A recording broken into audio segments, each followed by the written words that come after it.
right before doing my first 5-figure month in my agency, I almost lost everything for one reason. And that reason was I didn't have a proven offer. But there were 3 pretty easy things I kind of just like pulled out of my ass last minute to make my offer finally work. And I still use those 3 things today. And they've scaled me to, as you guys know, 50, 60, 70 plus K months. The first thing that I did was pretty major. And it's that I completely separated myself from my competitors by doing one really weird thing and almost like contradictory thing, which was removing the need for clients to pay me on a recurring basis as a way to make my offer better, make it more of a no-brainer, so to say. So, everybody talks about retainer models and doing this and doing that. What I did was I went for a pay-in-full model, and in doing so, I gave people the option to, you get X months of service by working with me. However, at the end of it, if you want what I can do, this was something that was pretty interesting. And you can think about, you may not be doing ads for your clients. You may be doing organic social media for your clients. You may have, web development clients. Like there are all sorts of agencies out there. But in my case, where I was running ads for my clients, at the time it was Facebook. Now I've pushed over to YouTube, although we do some Facebook as well. Highly suggest YouTube ads these days. But one of the biggest things that I did was I offered them at the end of the term to, hey, look, I can hire and train a virtual assistant for you to run this system on your behalf. Now, it's a lot harder to do when you're outsourcing your media buying, for example, or you're just not doing everything in-house. It's definitely a lot more difficult when you're outsourcing everything and you don't have the internal systems and skills to be able to do such a thing. But doing this was something that nobody else was doing at the time, right? This was in Feb 2022, so about a little over 2 years ago now. So at the time, that kind of stuff was like pretty much completely unheard of.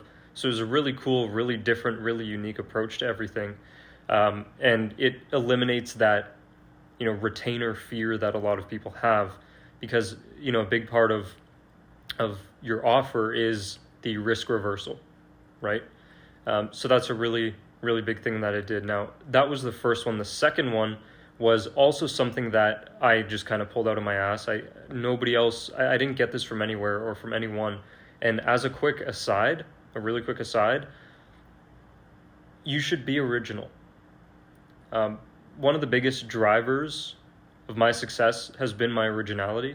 It's been my ability to create things that nobody else is doing, to think for myself.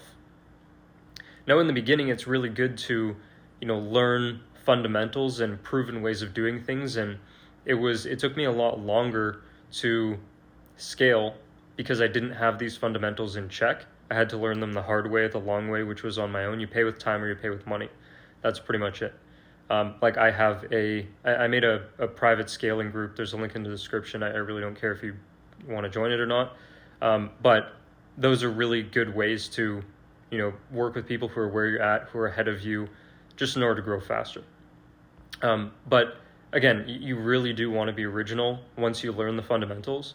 And so one thing I did, or the second thing that I did, was I guaranteed lead quality. Now, whenever I say that, I get questions. How do you guarantee lead quality? How does that even work? How does any of this make sense? And this actually ties back to one of the points I made when I was talking about the first thing here, which was that you really don't, if you build your systems, your service delivery system in-house, then you have so much more control, you have so much more power, and there's so much more that you can do and offer to your clients, right? So when we're talking about guaranteeing lead quality, I know what the quality of my leads is, right? Because I built the system, I've measured the stats, and I've made it in such a way where there are reliable inputs, and reliable inputs yield reliable outputs. So I know, and I have data. Data is huge, and it's so important, especially if you're going to be doing something like guaranteeing lead quality. Like, how are you supposed to guarantee lead quality if you don't know the quality of your leads, right?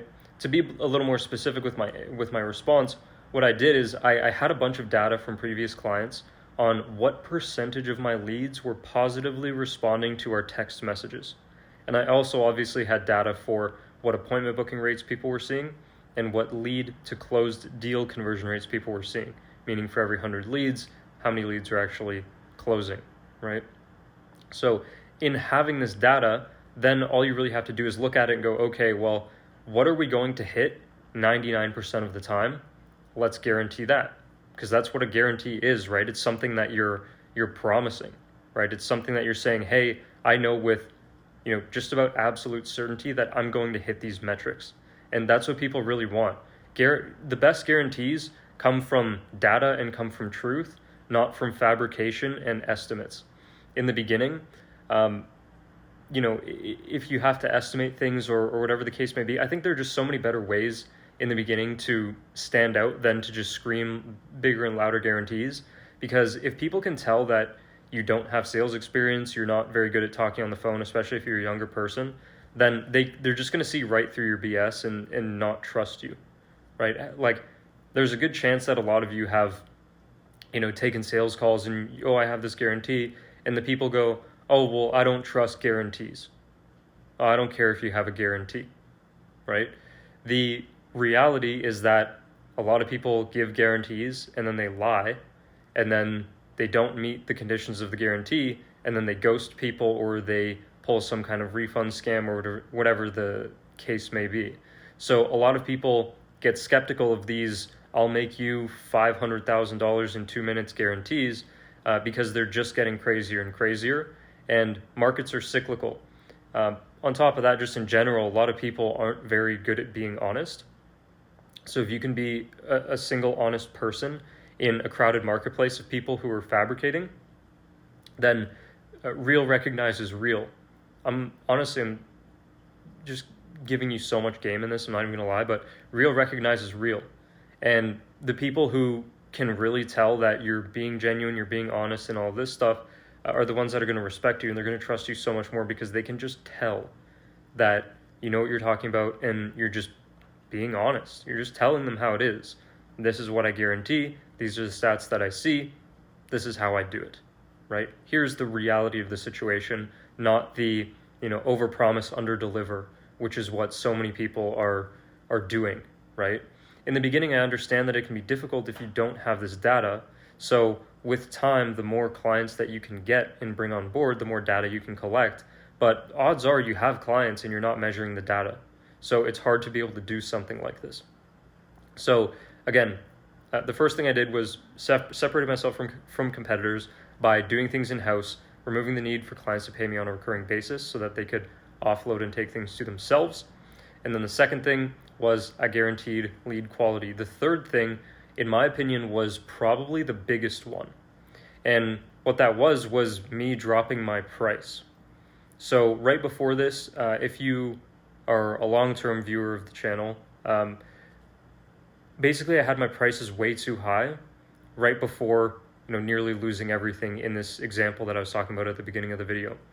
I was just simply charging way too much money. And I was still running this pay in full kind of model. So what I thought was what would just be a crazy deal for this person? What would just be such a good deal? Because that's the thing with offers. You want to step in and you want to charge these big numbers that you hear people talking about, but the value is not there for the other person because you're not good enough yet. So you have to know your worth, and people say, know your worth, and they try to talk you up and tell you, oh, you should, say no to this and this and that, and, know your worth, right? It's this whole thing just to talk people up, right? But you have to know your worth in the opposite direction too. You have to know that you're kind of new and shitty. So sometimes you're just not worth that much money, and that's all there is to it, right? If you're not good enough to sell at a certain price, then are you good enough to deliver at that price? Who knows, right? Now, obviously you have separate sales and marketing skills or sales and service delivery skills, and your service delivery may be extremely worth it. In that case, you have a sales bottleneck and you got to get better at increasing value and so on and so forth. But if your delivery is good enough and you're getting good enough results, your price will naturally go up because the average ROI your clients are seeing is so much higher, which is where I was talking about in the second point.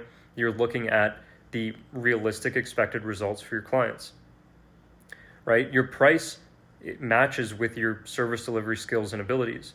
And obviously, if you have testimonials and case studies, it helps a lot more. So, people will talk about this hack of doing free trials. Not everybody's in the position to be able to do that, and so on and so forth, but that can be a really, really helpful thing to do in the beginning. But yeah, I mean, if you need a proven offer, if you're lacking a proven offer in your agency right now, and you're really struggling to get as many deals as you want, you just feel like you should be further ahead than you are given how long you've been in the game, then my private scaling group may be for you. Again, it's really up to you. I don't care if you join it or not, but there's a link in the description. If you need a proven offer, that's stuff we talk about all the time in there. But yeah, at this point, go to my channel, watch some of my other videos, or you can just click whatever's popping up on screen now, and I'll see you there.